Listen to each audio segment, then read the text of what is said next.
Thousands of people gathered in cities across Canada on Wednesday for competing protest, screaming and chanting at each other about school policies on gender identity. Separated by lines of police officers, the protest and counter-protest are linked to school policies, including in New Brunswick and Saskatchewan, that require young people to get parental consent before teachers can use their preferred first names and pronouns. Posters created by a group called 1 Million March for Children say rally participants are standing together against what they call gender ideology in the nation's schools.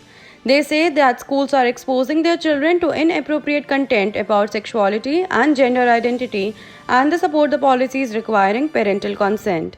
But the rallies are being met with counter-protesters who say those policies are a violation of children's rights and that transgender youth should not be outed to their parents by teachers. More than 1,000 counter-protesters descended on Queen's Park to combat anti-LGBTQS plus inclusive education demonstrators, one of the many planned across the country. Toronto Mayor Olivia Chow said she has stood shoulder to shoulder in support of LGBTQS plus communities and against discrimination, hatred and bigotry for decades.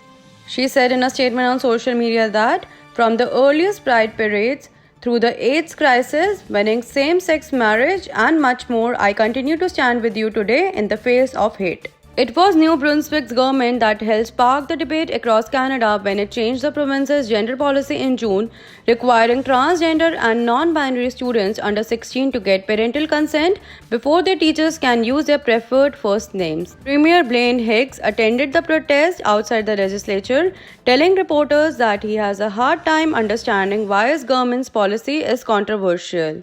Meanwhile, in Orwa, thousands of people faced off in front of Parliament Hill, and NDP leader Jagmeet Singh led a group of counter-protesters down Wellington Street. Singh said, "We know that there's a lot of folks that don't feel safe because of the rise in hate and division that's targeting vulnerable people.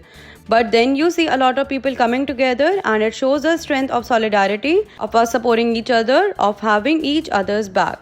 He said politicians need to go beyond acts of solidarity and show up with real protections, whether that would be strengthening constitutional protections or by introducing new legislation.